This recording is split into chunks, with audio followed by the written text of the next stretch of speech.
Good afternoon. Welcome back to the B&H virtual event space after a week and a half break here. It's good to have you all back and good to have Mr. Tony Gale back for the portrait series. Today is part one, planning and casting a portrait shoot hosted by Sony. So we'd like to thank Sony for hosting today's event and Sony Artisan of Imagery and mainstay here on the event space, Tony Gale. Tony, what's going on? Not much. How are you? I'm doing good. It's good to host you. I feel like I don't get to host you anymore. I feel left out. I missed this repartee. I missed it too. That's why I'm here today. I'm like, no, I'm not letting Tony host himself today. I'm jumping on, even if it's for a hot minute. But Tony, I'll let you take over because you do it so well, and I'll see you at the end for some Q&A. Thank you very much. Hi, everybody. I am Tony Gale. I'm a Sony Artisan of Imagery, and as Derek said, today is the first part of a three-part series on portrait photo shoots. So part one, planning and casting a portrait shoot. I am a Sony Artisan of Imagery. This is happening because of Sony in the B&H event space. I'm also a BenQ ambassador, a Manfrotto ambassador, and an X-Rite Colorati in case any of those brands come up.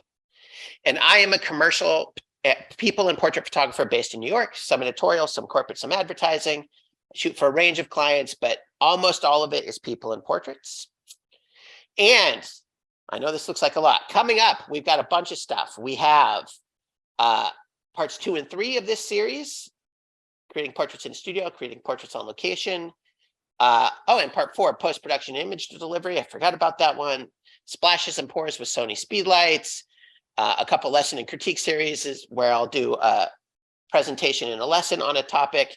The following session will ask you to submit some pictures and I'll go over them live and say what I think.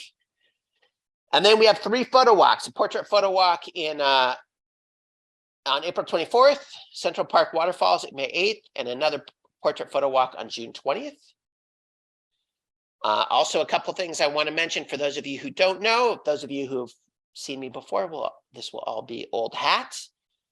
If you have questions about Sony cameras, if you want to know if there's deals, if you just are curious or you like them, or even you just want to know about photography tips that aren't necessarily Sony specific, alphauniverse.com is a great resource.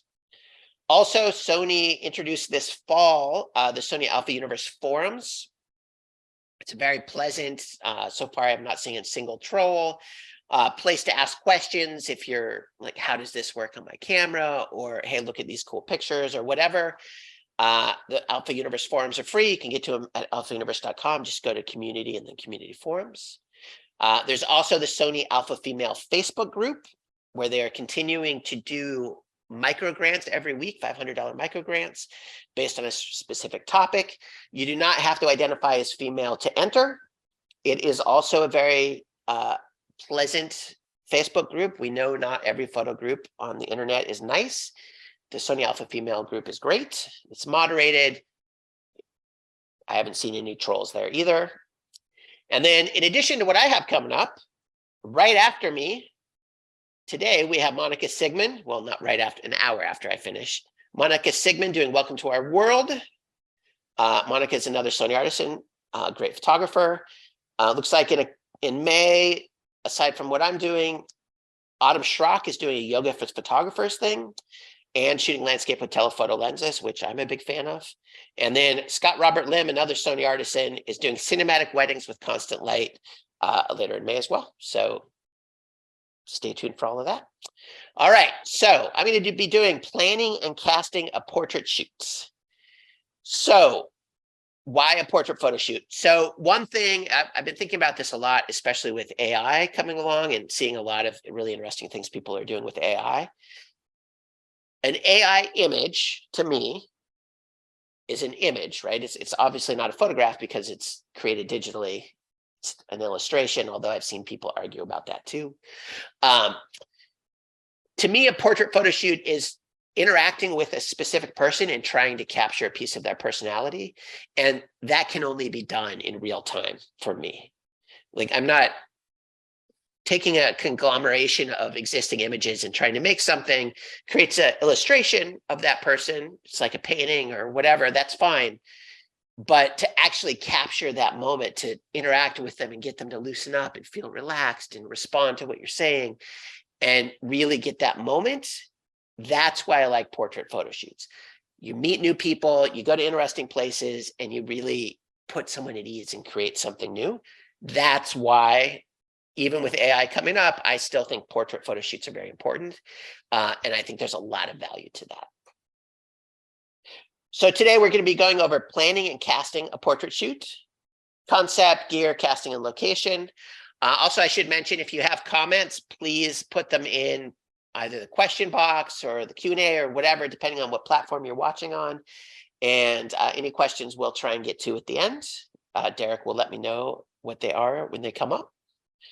All right, so to start with, concept. So you want to do a portrait photo shoot. Great. Why? What's the reason for the portrait photo shoot, and who is the shoot for? So is the shoot for a client? Is someone hiring you to take that picture? Who's a third party? For example, I shoot for magazines and corporations a lot.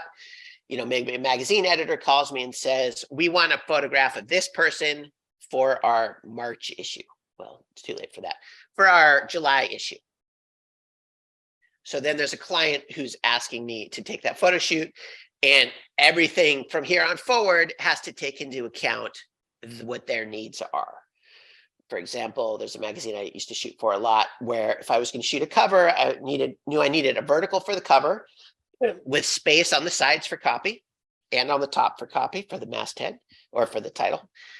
I knew I needed a spread for the opener. I knew I needed an insert for the article, and I know I needed a table of contents picture for the article. So I needed to get at least 4 portraits with specific needs. So the concept and the planning need to account for that. You know, what is the end use? Maybe the reason you're doing it is because the person you're photographing hired you to take that picture. Maybe it's a headshot. Maybe it's a family portrait. Maybe it's just somebody who wants cool pictures. Could be any number of things. If they are hiring you, or if another person is hiring you, you have to think about and have a conversation with them about what they need, right? Because whoever's paying the bills, their opinion matters the most. Hopefully they're hiring you or bringing you in. Even if they're not hiring you, maybe you're doing it as a favor for a friend. They have a specific need, and so you need to understand what that need is before you move on to the next steps. On the other hand, maybe you're just doing it for yourself. Maybe the shoot is for yourself. You want to make a new picture. Maybe it doesn't matter who it's for. Maybe you want to photograph a specific person because they look really cool or do really cool things or work in a cool place, or who knows. Then you are the person who matters most in the concepting. But you have to think about all of those things, what the need is, and whose opinion needs to be taken into account the most. Hopefully, it's all a little bit collaborative. You know, I'm still interested in what the person in front of the camera thinks, even if they're not hiring me, because the more comfortable they are, the better the picture is going to be. I know some people disagree on that. You know, Richard Avedon famously took a picture of the Duke and Duchess of King. I don't remember where. The Duke and Duchess, the king who abdicated in the UK, and lied to them about a dog being hit in the street to get this very sad expression on both of their faces. That's not the kind of photography that interests me as much as Richard Avedon was an incredible photographer. And if you're not familiar with his work, you should look it up. I'm interested in putting people at ease. I'm not interested in manipulating them to get a sad expression or an upset expression. But reasonable minds can differ. So everything I'm going to talk about, somebody out there is going to disagree with every single thing I say. It may not be everything, but first thing I say is someone's going to disagree. The second thing, someone's going to disagree, and that's fine. There's very few things, especially in photography, that there's one right answer for. If something works for you, that's great. And if it doesn't, try something else. I'm talking about what I think works for most people and definitely what works for me, but if you disagree, that's fine. All right, so here's an example of some client work. For this particular client, New York Moves Magazine, they don't care if it's vertical or horizontal. They just do the layout as they see fit. This is for a corporate client, just standard portrait headshots. This is a picture I did for myself, another one for myself. And you can see when it's for yourself, you don't have to worry about, is it going to be small? Is it going to be big? Is it going to be horizontal? Is it going to be vertical? You can do whatever you want, which is great. Although sometimes having someone else be part of it adds to the creativity. And as we get to later in terms of finding people to photograph, having a client can sometimes get you access that just isn't possible on your own. And we'll talk about that a little bit. So you have a concept in mind. You know what you want to photograph. You may or may not know who, but you have an idea of what. So then you want to think about your gear, right? You can't take a picture without a camera. Camera's pretty important. So what camera do you want to get? Obviously, I'm a Sony Artisan, so I use Sony cameras. I honestly do think Sony cameras are the right choice for almost everyone, but there's always exceptions. And certainly, if you have a camera now and you're happy with it, that's great. And maybe when you upgrade, Sony could be the answer, maybe not. There is no one right answer for everyone, and there's a lot of great stuff out there. Like I said, I think Sony solves a lot of problems and makes excellent stuff, more so than most of the other brands. But hopefully what we're talking about will still be useful to you, even though I will talk about specific cameras and lenses. And, you know, if you're taking pictures, that's fantastic, whatever the camera is, even if it's your phone. Although the Sony Xperia, you can shoot RAW, you can control your shutter speed. It's pretty cool. All right, so there's a bunch of cameras. You're probably not buying a camera for the first time for your first photo shoot, but maybe you're upgrading for a photo shoot. Maybe you're looking to upgrade. The camera I'm using the most right now is the Sony Alpha 7R5. In part, that's because I like the high resolution. I've used the R series from the very first one. I had the R, the R2, the R3, the R4, and the R5. But also because they've added AI-based autofocus that allows the camera to understand that the subject in front of you is a person, for example, even if the person is faced away from you. So Sony's eye autofocus is absolutely incredible. It's magic. It is just amazing what it can do, but it can't focus on the eye if the eye is facing the other direction, right? So if your subject's moving around a lot, the eye goes away, can't focus on it. With the Alpha 7R5, it still knows it's a person, so based on just the shape of everything, so it will focus on the back of the head and track that so that when they turn around, the focus is almost there and it'll get back right away. It's really, really incredible. I also use the Alpha 1 a lot. The reason I might use the Alpha 1 instead of the R5 is for the speed. So the Alpha 1 is a faster camera. The autofocus faster. It can do up to 30 frames a second. So if I'm photographing somebody who's moving a lot, maybe a dancer or an athlete that's doing a lot of stuff, the Alpha 1 might be the answer. But those are the two cameras I use the most. All that said, I got an email from somebody the other day talking about the Alpha 6400, which is one step up from the 6100, and about feeling like it's often criticized as not a good enough camera. And the Alpha 6100, the 6400, the 6600 are still excellent cameras. There's a spectrum of cameras that are really, really good.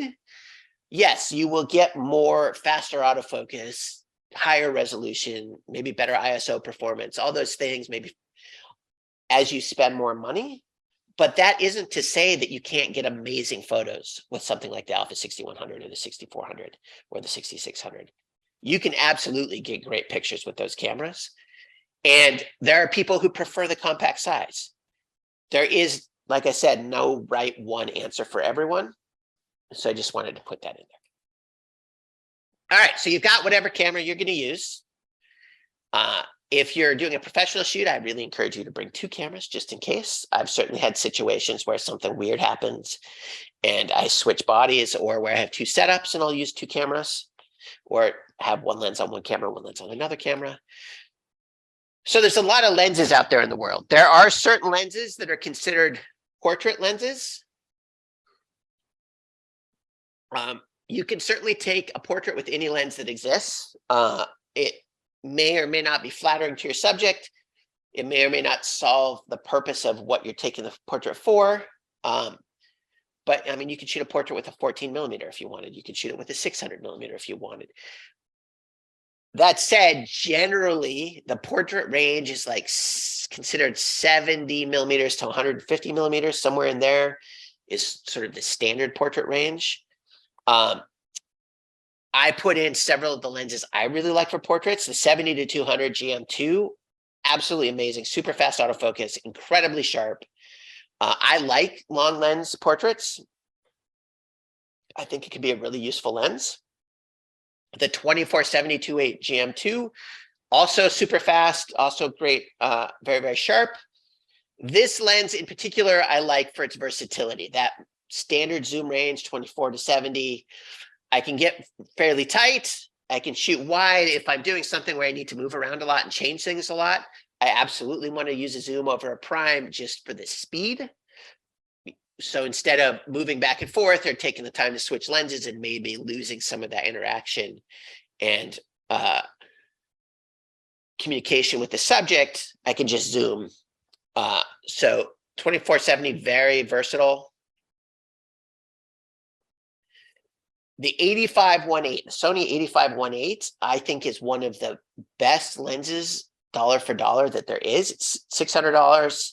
All of these prices, by the way, are from this morning on the B&H website. So this morning being April 17th, 2023. So if you're watching this in 6 months, who knows what the prices are, or even tomorrow, I don't know. You know, prices change, there's deals, there aren't deals, who knows? But the prices are as of today. The 85-1.8, great lens, very compact, $600, hard to beat. Really great lens. So the 35-1.4 is a lens, the G Master is a lens that people tend to think of as not a portrait lens.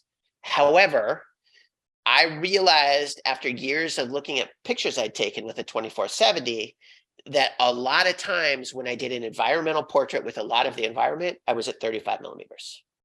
Very rarely wider, often not tighter. 35 millimeters was my sweet spot, so I bought a 35 millimeter lens. I think for environmentals, it's great. I wouldn't use it for a tight portrait, but some people might. The 135-1.8 GM, really fantastic lens, super sharp. This is where the eye autofocus really comes into play because I can photograph at 1.8 and get sharp eyes with that fall off, that 1.8 fall off in that bokeh. I really, really like that lens. 24-105, also a very versatile lens. 100 STF, for those of you who haven't used it, STF is smooth transition focus. It's a lens that uses magic and voodoo to have very, very smooth bokeh. And then the 51.2, another lens I love, great for low light, available light portraits. All right, so you've got your camera, you've got your lens or lenses. You know, you're going to decide all that based on what you're photographing, where you're photographing, and what you have available, right? If you have a 50 millimeter lens and that's the only lens, you're probably going to use your 50 millimeter lens, right? You're not, unless somebody's paying you, you're probably not going to go out and rent another lens. As you photograph more, you may see that you wish that you had a longer or shorter lens or whatever, and then you should buy it. So, do you want props? Props could be furniture, they could be background stuff. These are both locations I rented in LA that had really cool props. You know, people never know what to do with their hands. Sometimes giving them something to do with their hands helps. So do you want props? Do you not want props? It really depends on the purpose of the photo and just what your vision is. Then you've got wardrobe. What is the person going to wear? So typically when I'm doing a photograph, for myself, I just ask people to bring a few options and we'll try a few different things. If I'm shooting a bigger job, I have a wardrobe stylist. So with props, with wardrobe, with makeup, if there's a client and the budget is there, I would always encourage people to bring in a team, have somebody whose expertise is makeup, have somebody whose expertise is wardrobe, have somebody whose expertise is propping, because they're going to have a vision that without the experience, I'm just not going to have. They're going to be able to give you options. You know, you should communicate with them, not, it shouldn't just be a one-way street where they put somebody in whatever, and that's just what it is. But a big part of anything is understanding where your strengths are and where your weaknesses are. And if you can bring someone in whose strengths are what your weaknesses are, that's fantastic. But think about what the wardrobe is. Think about, does the wardrobe make sense for the type of photo you want to make and where you're going to photograph it? I do like, if someone brings multiple things and they're not sure what to wear, I always ask them, what is the thing that they like the best, that they feel the most comfortable in? And I think that is often the best way to start, because the more comfortable they are to begin with, the more comfortable they will be throughout the shoot. So if they love this sweater, even if you're not sure about the sweater, you know, spend 10 or 15 minutes photographing them in that sweater so they feel good, and then try something else.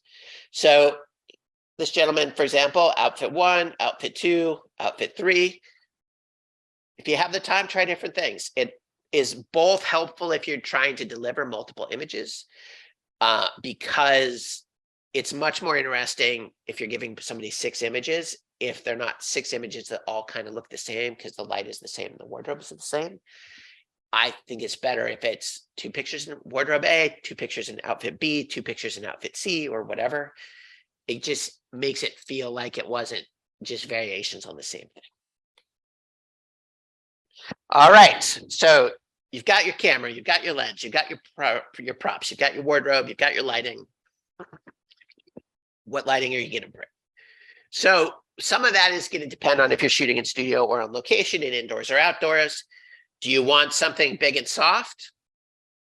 I find it's hard to go wrong with a big soft light source, but that may or may not be the vision. And sometimes, even though it's hard to go wrong, it's not the best thing.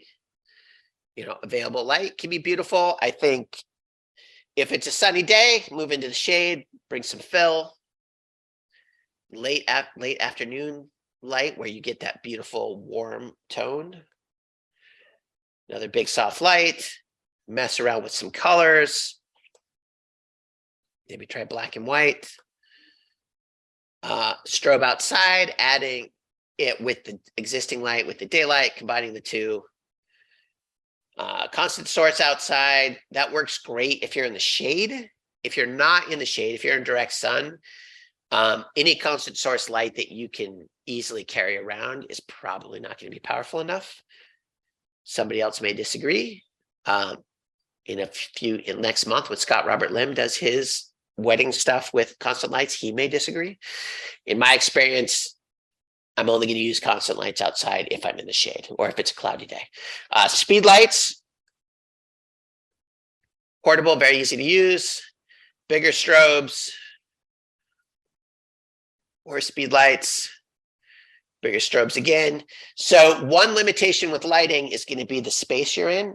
If you don't know where you're going to be, you need to bring more options. Like if you have no idea, sometimes I'm photographing someone and I'm going to their house or their office. Maybe it's a big space, maybe it's a small space. There's no way for me to know.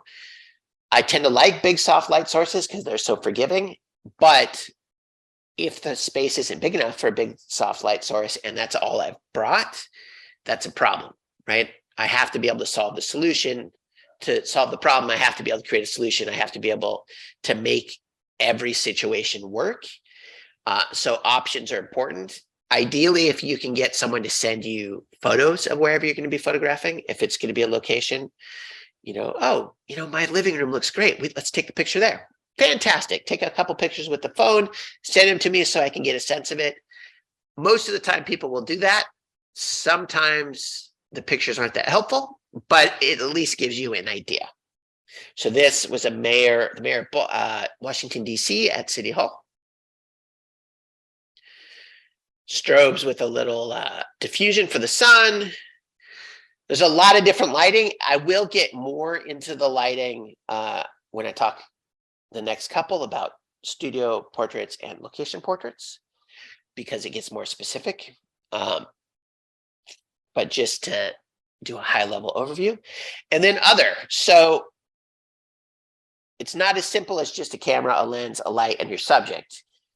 It could be, especially if you're outside, but it maybe isn't. Do you need gaffer's tape? I always have gaffer's tape. Do you need extension cords? If you're using lights that plug in, probably. A speaker, Sony makes some great wireless Bluetooth speakers. Do you need to bring some water? Anytime I think a shoot's going to be longer than an hour, I bring a bottle of water. And if it's a client shoot, I bring enough water for everybody. Snacks, same thing. Is it an all-day shoot or an hour or two? Bringing, a bag of chocolate-covered almonds or some dried mango or something, everybody will love you for it. Clamps could be useful. Maybe you're photographing in somebody's living room and there's a curtain hanging in a way that you don't like. You can clamp it up. Extra cards for your camera. Always, always, always, always, always bring extra cards. There's just no situation where you're going to regret doing that. Extra batteries, same thing. Hopefully everything's charged. I mean, with the Sony Z batteries in particular, I rarely have to change batteries on a shoot, but I still bring a bunch of extras just in case. Maybe the camera got turned on my bag, and even though it'll go to sleep, if the bag keeps hitting the shutter button, it'll keep waking up, and over time the battery will die. There's a ton of miscellaneous stuff, and you just want to think through on every photo shoot. I'm going to walk in the door. What am I going to do? What could go wrong? What contingencies do I need to plan for? What can I bring to make this go as smoothly as possible? So a lot of things to consider, a lot of options, and you want to think about every one. All right. So then moving on to casting. Who are you photographing? Is it an actor, an actress, a friend, a neighbor, a family, a bride, a groom, a high school senior, your cousin? Who is the client, like we talked about at the beginning? Is it for a magazine? Is it for a favor? Is it for you? And does it need to be a specific person, or could it be anyone? So if it's a specific person, there's a couple of things to think about. Is it someone that you are photographing because a client asked you to, and that's the in? As I mentioned earlier with access is the most difficult thing. So the mayor of Washington, D.C. that I photographed there, Mayor Bowser, I had wanted to photograph women mayors of U.S. cities for years, and I couldn't figure out how to get access. Because if I call up the mayor of any city and say, hey, I'd like to do your portrait, they're going to say, why? Well, first of all, I'm not going to talk to the mayor. I'm going to talk to who knows. They're going to say why. And then when I say just because I want to do a photo project, they're going to say, that's nice, we'll get back to you. And then I will never hear from them again, because people are busy and most people don't like to be photographed. So if someone doesn't want to be photographed in general, and the only reason that you want to photograph them is because you want to, it's a pretty high hurdle to get access to that person. So if there's someone specific you want to get to, it helps to think of a way that that person would benefit, or someone else that would benefit that can intercede on your behalf. So with the mayors, I photographed the mayor of Fort Worth, Texas, the mayor of Baltimore, the mayor of Washington, D.C., the mayor of West Hartford, the mayor of Rochester. I realized that a magazine I photographed for might be interested in that. So I approached them and I said, hey, I've got this idea. Would you guys be interested? And they said, sure. So all of a sudden it was for a magazine. And when it's for a magazine, people say yes. Not everybody, but most people, they want the publicity, right? Especially if you're a politician, or if you're someone that what you do requires awareness, or people are flattered, right? People like to feel like their contribution to the world is recognized and that their value is recognized, because everyone has something they can contribute and everybody has value, and many people don't feel like that's acknowledged. So if you can get maybe a magazine or a nonprofit or somebody who relates to whatever that person does or who they are on board, that's a great way to get access to people that you might not otherwise be able to. Is it going to get you access to Julia Roberts? Probably not, unless it's a really big magazine, and then but you never know. Every publication I'm aware of will accept pitches. If you reach out to them and reach out to the photo editor or the editor and say, I've got this great idea for a project, they want that because they're always hungry for content. Now, they may or may not like your idea, but keep trying and somebody probably will. Because otherwise they have to come up with ideas. And it's harder to come up with ideas than to just say, hey, that's a good idea when someone else has one. So think about how to get access. And then maybe it can just be anyone. Maybe you just want to do cool portraits of people because it's fun, or you just want to look for people who have cool looks or cool hair or cool tattoos. There's a couple of websites I use all the time. I have no affiliation with these websites. You can use them or not. It makes absolutely no difference to me. And I'm not endorsing them, just to be clear, but I use Backstage a lot.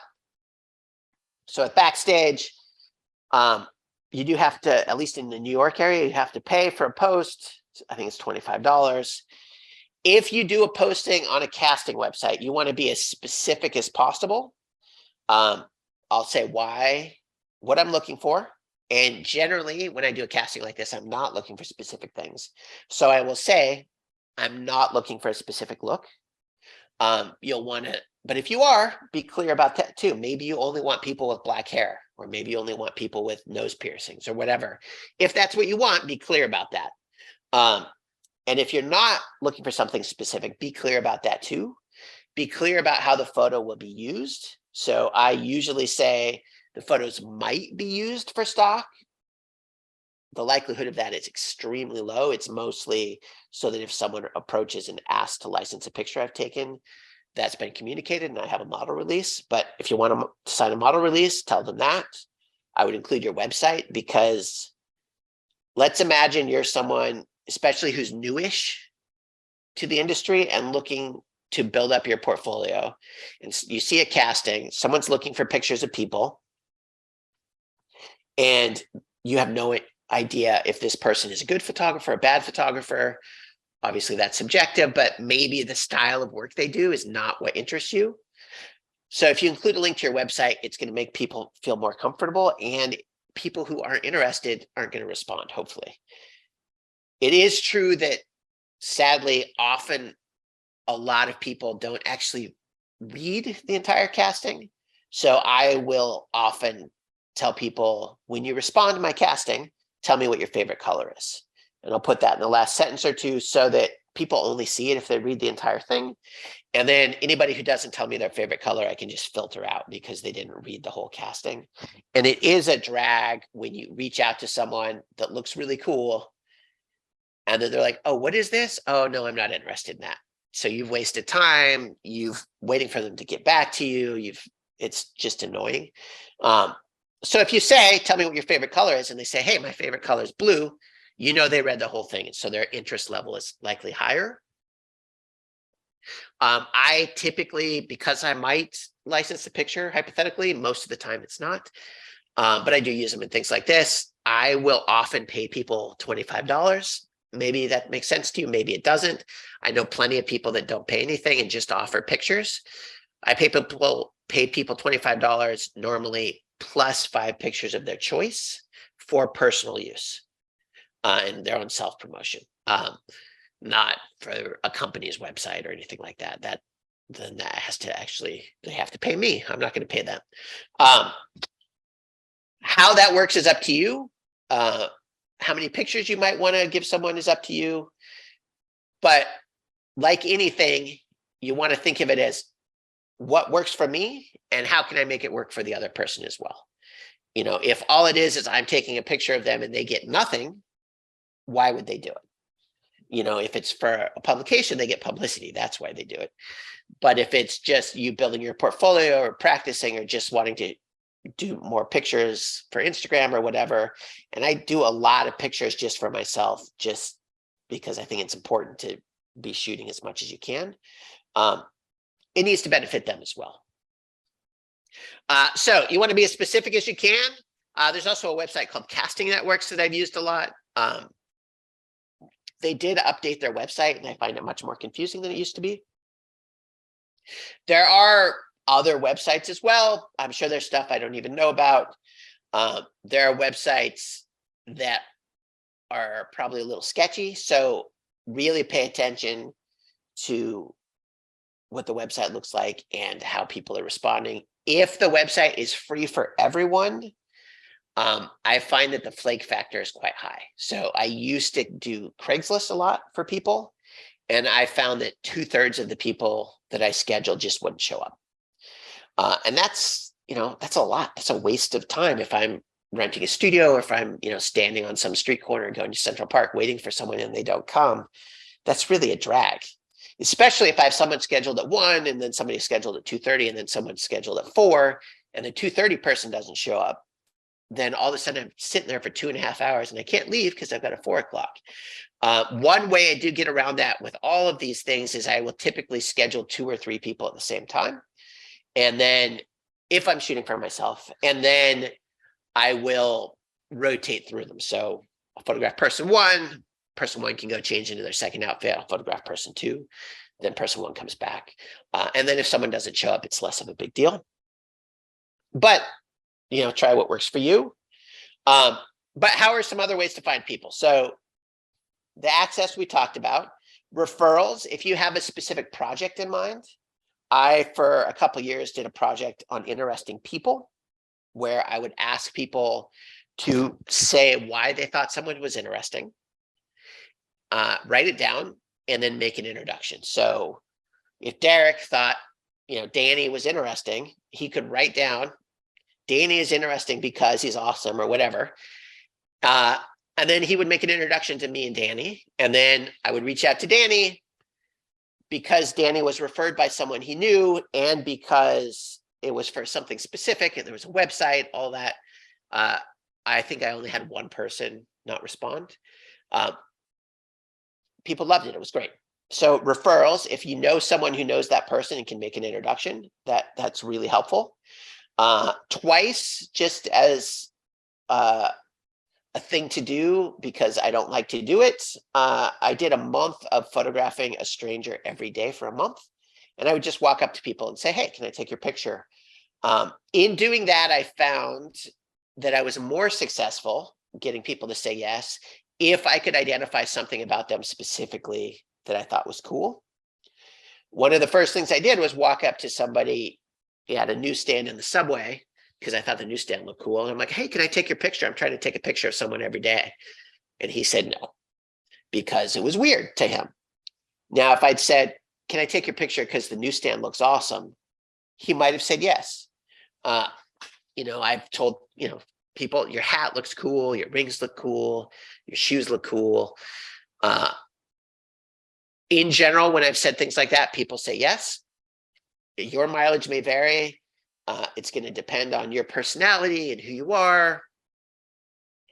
But it's a good thing to do. It's an exercise to try, because I don't know about all of you watching, but for me, it's really awkward to just walk up to a random stranger and ask to take their picture. It's very difficult for me. So I did it twice for a month just to do it, but it's a good exercise. And then a lot of people use Instagram. So there's a lot of aspiring models or just interesting people on Instagram.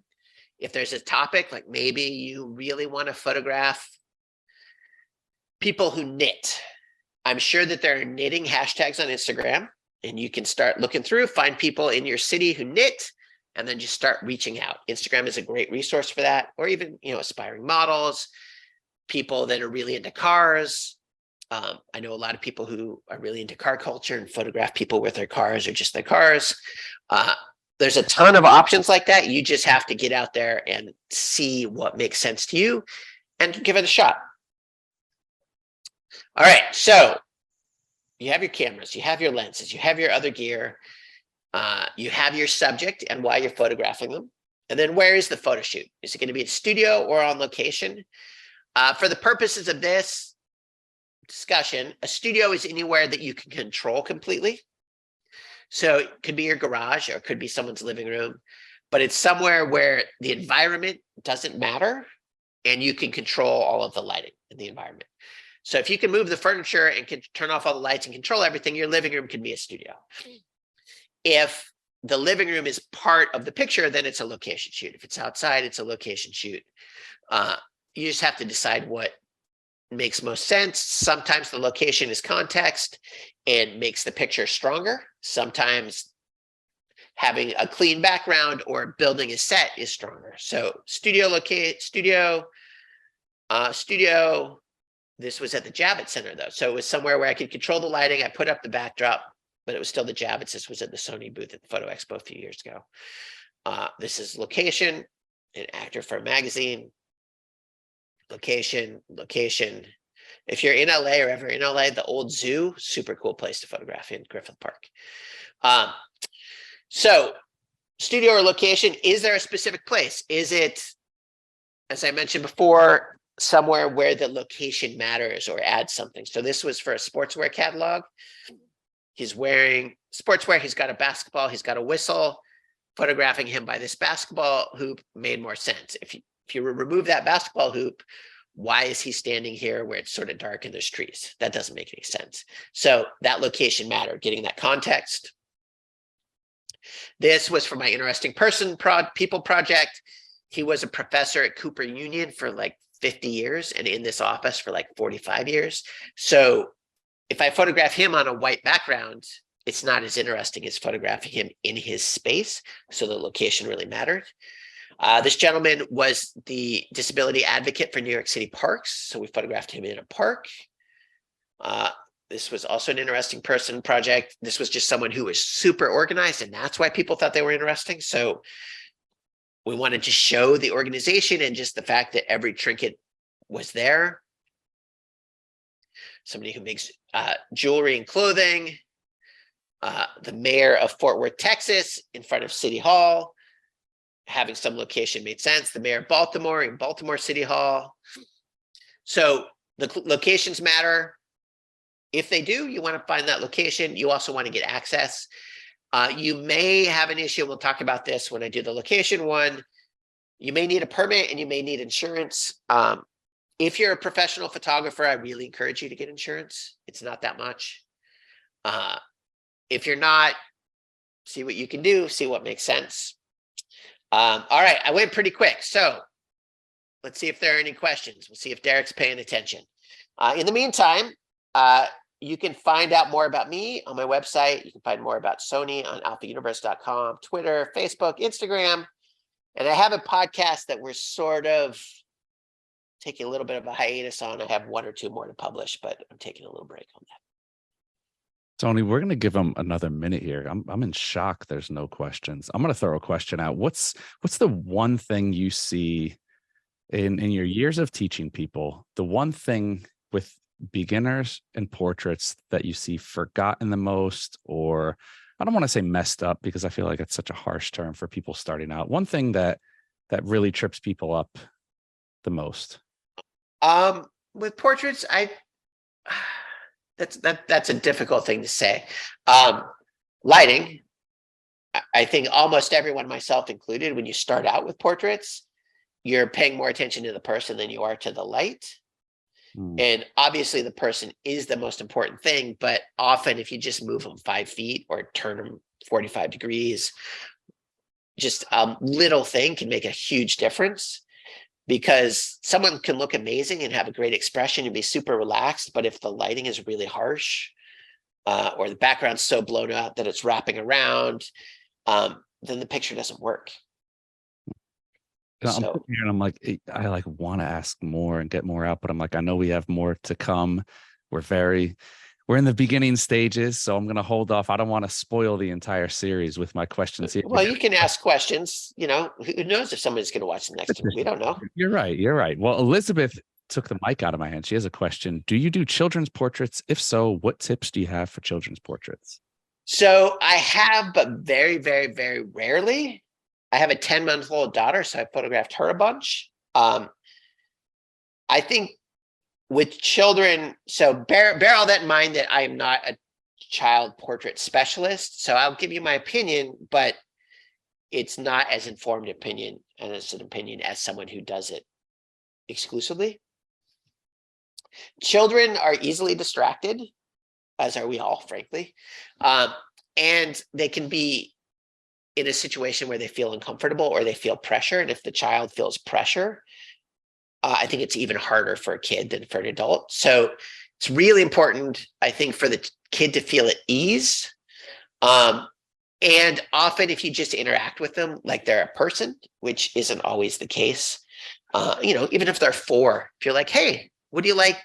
What's your favorite spot in this room? What are you playing with? Where do you want to be? What do you want to do? Even, is there a picture that you want to take? Let them make that stupid expression that their parents hate. And we all know, every kid I think that exists wants to do some crazy expression that the parents are never going to approve. Although sometimes those pictures are awesome. But let them do that and then say, okay, cool, we did that. Can we just, can we do a couple with a little smile? Maybe they'll say yes, maybe they'll say no, and just shoot a ton. I photograph a lot. I mean, I just do a lot of frames on an adult. If I'm photographing a kid, I will frequently put my camera just into motor drive and just blast through, because you might get that, I'm going to do this, I'm going to do this. And then for a half a second in between, they're pleased with themselves, so they smile for real. So that was my meandering suggestions. I hope that's helpful. What's the best focal range for kids? Is it to go wider or to go telephoto and kind of let them run around and do their thing? If assuming you're not in the studio. I would actually say wider, and because they're going to run around. So one of the things that is the biggest drag when you're doing a portrait is to have a frame that's almost perfect, except you chop somebody's ear off because they were moving around too much. And kids move around a lot. So always, anytime I say always, nothing is always. But in general, if you shoot wider, you can always crop, but you can't really add an arm that's missing because you shot too tight. And if a kid's like doing this, you can't control that. And it's probably better to just let them do it because they're having fun and you'll get that actual joy in them. And if you're just shooting wider, you can crop and recompose later. Okay. Perfect. Well, Tony, it looks like we had an easy day. We're letting you off the hook early today. So huge thank you. All right. I'll go put my feet up. There you go. Go kick your feet up and don't relax for too long, because we're going to be seeing you a lot over the next couple of months. And again, you guys saw Tony's schedule. You can always replay this and all of our online content at facebook.com/BH Event Space, or if you go over to vimeo.com/BH Event Space. And we hope to see some of you guys that are in the tri-state area on some of Tony's upcoming photo walks. I know we've had a lot of interest in the past and a lot of people asking when we're going to get back to them. So those are all on the site. And Tony, we will see you next time. That's it. All we have for now. And another rendition of B&H Virtual Event Space is in the books. Catch y'all next time. Thanks, everybody. Thanks, Tony.